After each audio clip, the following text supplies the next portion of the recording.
Hey there, it's Wednesday, June 16. I just got done drilling my holes. And this one here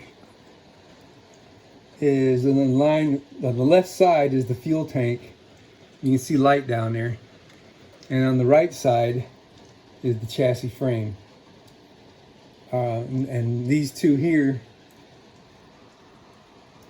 at least I think so, yeah. These two here are above the fuel tank, so it's going to be a little bit of a challenge to fish the wire through there, but not a big deal. Nothing I'm going to do today because it's raining and I don't feel like crawling around in the wet grass and whatnot underneath there. But what I'm going to do, and probably call it a night, and see if I can get this box installed here. I got the holes drilled here too, and I got these things from Home Depot, which I think they'll be okay. These little yellow plastic inserts they have narrow the opening a little bit, but I can still get the wire through there, so that's all right. It just fits. So the thickness from the deck here to the bottom of the sheet metal down there, I just got done measuring. I need 2 7/8, and it'll give me about a 1/16 of an inch projection on the bottom. And maybe I'll go, an 1 7/8. Maybe I'll just go to 2 inches and let it stick out a little bit down there. So that's a 13/16 of an inch hole that I drilled, and this 1/2 inch conduit fits right in there with a little bit of play, and that's okay. Didn't want it to be too perfect. All right, so let me see if I can get these things installed on here, and then, well, I guess I got to put the box in the hole and at least one of those fittings in here so I can get a good measurement of the length of conduit that I need to get through to the bottom down there. All right, man, we're in, and fortunately I can snake the pipes down in the hole before I put the box in its own hole, so that makes it kind of easy. So I can tighten these screws up on there. And so we're gonna have to run these wires next, and yeah, I'm not gonna be able to do that today. I can't install this today. I really want to see all these wires here hooked up, man. I can't wait to see that on there. It's gonna be really nice.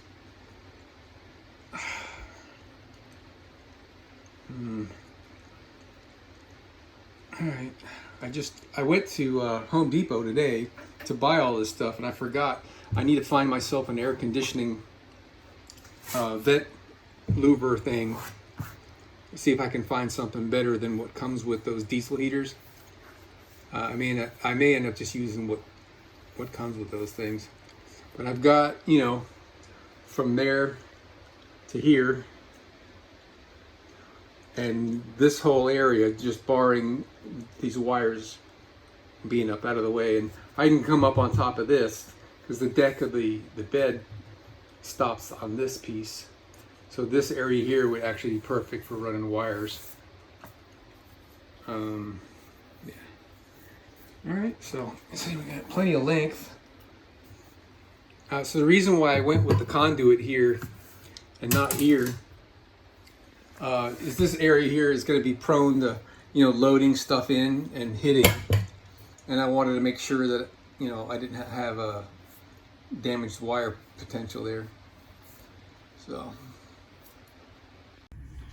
okay, we got our bus turned around, and I just dropped this orange wire down just to see where it would come out, and it's right where I thought. It's right between the fuel tank, which is on the left here, and the chassis frame, which is on the right side here. Actually, that's not the chassis frame. That's the frame that is supporting the fuel tank. There's the chassis frame right there. So that's gonna work out pretty good, being up in there. This one at least will be really easy to feed. The other two that are a little bit further inboard, see if I can see them from over here. Oh, Jesus. Oh, yeah. Look at that. That's going to be great. So I'll be able to fish those around. And they're going to have to go to the other side, which I can actually do from right there. Or just go forward. So we'll figure that out here shortly. Right now, I'm trying to understand how many footies I need of the number 10 3. It's like power cord wire, they call it. It's got that black rubbery outer insulation on it. And we're going to go from, see, I'm turned around now. Yeah, that side over, across, and then we're going to have to go up someplace. And hopefully it's not right in the middle of stuff that I can't work on. Like, we'll figure out something. But see, there's my fuel inlet. I usually gauge off of that when I'm in the bus. But actually, I was in there a little while ago and I remember my inverter is pretty much in line with that edge of the window, which is right here. All right, so we'll be in this area, hopefully. And then we can go straight across. All right, I just double checked. So there's the front edge of my window. And where the wire is gonna come out, the bottom of the inverter, is a little bit further forward, about 8 inches forward of that. So we're somewhere right around here. And if we assume this screw, that puts us right there. And it looks like we just missed the double thick metal right there. So it'll be right around where that dot is, I think, somewhere around here, where I'll have a hole in the floor and that power cord will come through, which is pretty awesome. All right.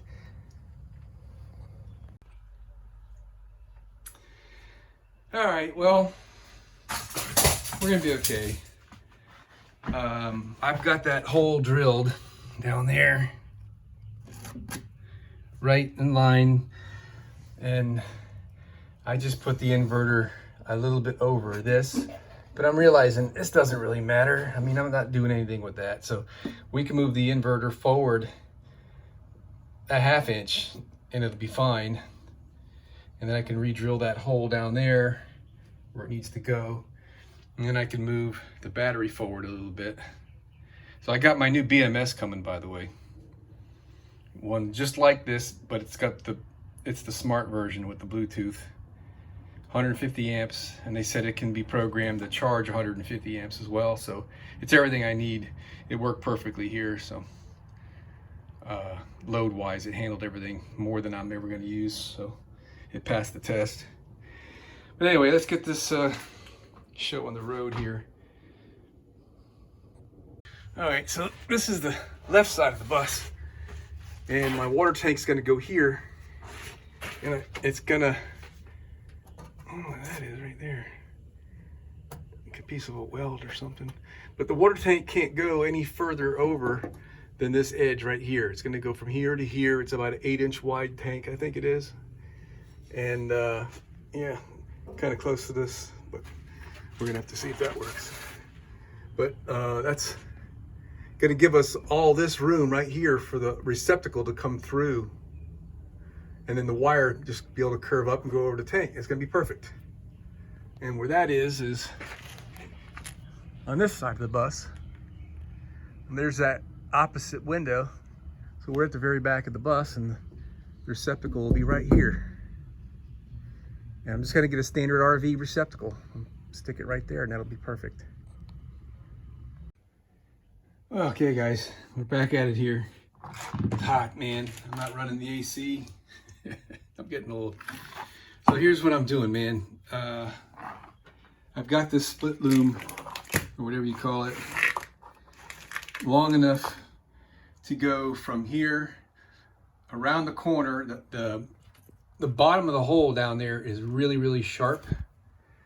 And there's no way that I can get down there and smooth it out. And my original plan was that these would just stick past the hole and I wouldn't have to worry about the sharpness in the hole. And I deburred these things really well. They're, you know, kind of chamfered. So, but I still was, you know, on the long haul kind of a thing, wire rubbing on there on that edge, and it has to have it's a pretty good bend here. So I'm using this stuff in the area. I don't have enough of this to go the whole way. I would have liked to have put it in this. The stuff that I have plenty of is the next size smaller. And when you put it on there, it's kind of stretching open, you know, and you can just see the edge of the wire there. So I didn't like the way it looked. But anyway, what I've done is this. I've taped this. I jammed, overlapped this stuff over itself. If you can see how I did that there. So it's smaller, and I was able to force it up inside here, like, you know, 3/4 of an inch or an inch. And then I put the tape on there to hold it from slipping out. And so, you know, still the end of this pipe is still going to be below the level of the floor. And then this will just have a bend in it like that. And you know what? That's, to me, that really does meet my likings. And so now what I'm doing is feeding these in there, and it's really tough because I'm by myself here today. So I've got to go up and down like 15 times, you know, push this down, right? And then go to the other side and pull, and then come back up here and push some in. And if I put too much of this in there, then it kind of gets knotted up. So this will take me a couple of trips. You know, maybe if I go like that, it might help to pull in there or whatever. But so I'm gonna go underneath now and pull, and I'll show you how that's starting to look. And once I get these pulled in place, one of the reasons why this is difficult for me is that I don't have an unlimited supply of this stuff. And I've got one more wire to run for the 120 volt outlet. And I'll show you my challenges on that here in a second too. All right, so there's a FSPA or some kind of 4-letter acronym for the fire code that I found on the internet. And the best I can find, it just talks about RV stuff just enough to get you mad. But for a house, like I'll show you what I've got here at my house actually. For a house, you can have propane tanks that are the kind that you don't refill at this location like that. That's called a portable tank. So that has a whole different regulation. But once the tank is built in, you've got to be like 25 feet away from any source of ignition openings and windows and stuff. So if you were to have a tank in your yard, or at your house, a stationary kind that a truck comes and fills, you know, it'd have to be way out there. Hey, look, man, go down. So that's why this looks the way it does. And there used to actually be an outlet right there that I removed because I'm too close in proximity and I had to get an inspection. And so that's what it took to get me in compliance here at the house. So you got to be within 10 feet away of a source of ignition to be in compliance with a house. So when you look here, I mean, technically that's a source of ignition because there are lights that are called explosion proof lighting where they're sealed airtight. So if you had a gas leak, you know, I know that from working on fuel tanker trailers and stuff. But the best I can do, I wanted to have a 120 volt outlet right here someplace because that would be, you know, conducive to where I'm going to be living. But I have to get 10 feet away from here to be comfortable with what I'm doing and not have to worry about something down the road being a problem for me. So the only other available place that I could see on the passenger side of the bus is right there behind the door. So I think I've got enough of that wire to reach all the way up there. So I don't want to be very wasteful with what I'm doing here. So I'm, very carefully measuring how much stick out I've got on everything. And so let me go crawl under here and I'll show you how this is coming out. All right, so here we are, man. This is the first one that I've pulled all the way through, and we're plenty long on this. So anything that, this is gonna be resting on like that, rubbing over time, I'm not concerned with. And these are gonna be routed this way. I did want to have the wires inside this. I kind of goofed when I pulled them. I didn't pull it through there, but that's okay. I can always take the bolt out. These are my refrigerant lines, my high pressure, my low pressure, and my electric for my mini split air conditioner, the 9000 mini split that's in the back. Something I noticed too, and I remembered this from when I did the install, right there, it's hanging on that bracket, and I gotta fix that. Either put another, I ran out of these big clamps, and just the way it worked out, whatever, but so I gotta do something there, and I also gotta do something right here, and up in there I think I'm okay, but I'll tie wrap all that stuff up. But right now, at this point, I gotta pull this guy. Hopefully I'll be able to pull. There we go. All right. So I can't yank on that because way up in there, the edge of that hole is sharp, really sharp, like razor sharp. When I was pulling through with that orange wire, it was just skinning the insulation right off of it. So now that I got that far, I'm gonna go back up on top and push down the whole bunch and take this slack and pull the slack up forward again.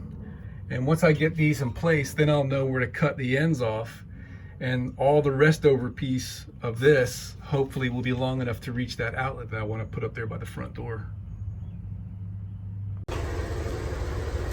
All right, I'm calling it. It's about 3 in the afternoon. I'm cooked, I'm baked, I'm beat, I'm filthy. I look like this all over, like I've been cleaning chimneys or something. Crawling around underneath the bus to route all these wires where they need to go. But they're there, everything reaches. I have just enough, minus a few feet at the end there, maybe 3 feet. And we got our electric panel screwed in with 4 screws around the perimeter. And we've got our circuits. That was my head against the air conditioner. We got our 3 circuits. I'm gonna caulk around those. I have not drilled this hole yet. That's going to be from the underneath the power supply, 120 volt to provide power to that. And I have not attached that thing to the wall yet. So right now what I'm going to do is spin the bus around again, and this side has got the reflectix on it. So I want that on the west side, plus the wiring is in place from the breaker panel all the way along the frame up to here. And the next thing for me to work on, in this area anyway, underneath there, is to cut a hole in the side of the bus and put the receptacle. And I don't want to work in the dirt. I'd rather work up on the concrete, so it's better to turn the bus back around.